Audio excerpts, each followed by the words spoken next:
Hello engineers.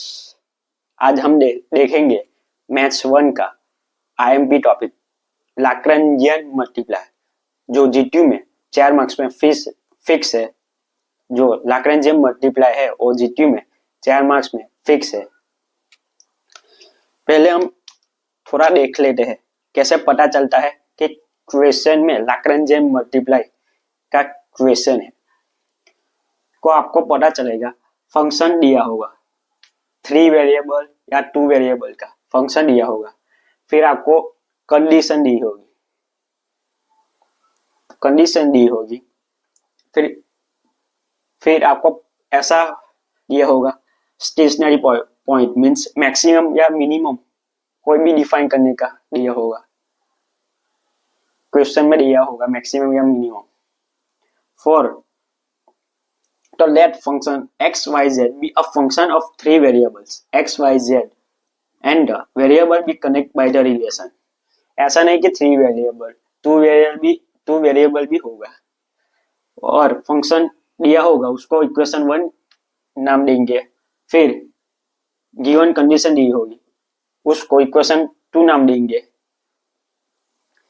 और जो condition है उसको ऐसे लिखेंगे phi xyz is equal to 0। Suppose we wish to find the value of xyz for which f of x is stationary, maximum and minimum. For this purpose we construct an auxiliary equation। Equation 3 auxiliary बहुत IMP है। Function लिखेंगे xyz plus lambda, phi लिखेंगे, वो condition method लिखेंगे, फिर ऐसे equation 3 बनता है। तो ऑक्सिलरी इक्वेशन है उसका हम डिफरेंशिएशन करेंगे, पार्शियल डिफरेंशिएशन करेंगे। पहले हम x के सापेक्ष में पार्शियल डिफरेंशिएशन करते हैं, del f by del x plus lambda del phi by del x equal to 0। Equation 4। अब लिखेंगे डिफरेंशिएशन बिटवीन, ऐसा लिखेंगे हम कि डिफरेंशिएशन इक्वेशन 3 पार्शियल रॉड y। अब y के सापेक्ष में लिखेंगे, करेंगे differentiation lambda del phi by del y is equal to 0 5 equation, फिर z के सापेक्ष में हम डिफरेंशिएशन करेंगे partial lambda del phi by del y, नहीं लेकिन डेल z आएगा, ये मिस्टेक होती रहेगी।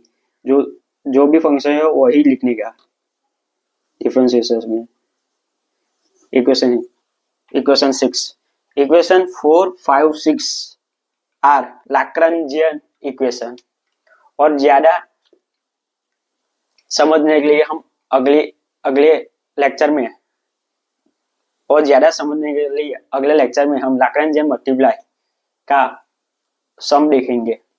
पहले एक बार रिपीट कर लेते हैं कैसे पता चलता है कि लैग्रेंजियन इक्वेशन का एग्जाम्पल है। तो पहले हम फंक्शन दिया होगा या 2 वेरिएबल या 3 वेरिएबल, और ऐसा पूछा होगा maximum minimum, find the maximum minimum, फिर कंडीशन दी होगी। ऐसे हमको पता चलेगा कि लैग्रेंजियन का ही सम है। तो अगले लेक्चर में मिलते हैं एक एग्जाम्पल के साथ। जय हिंद, जय भारत।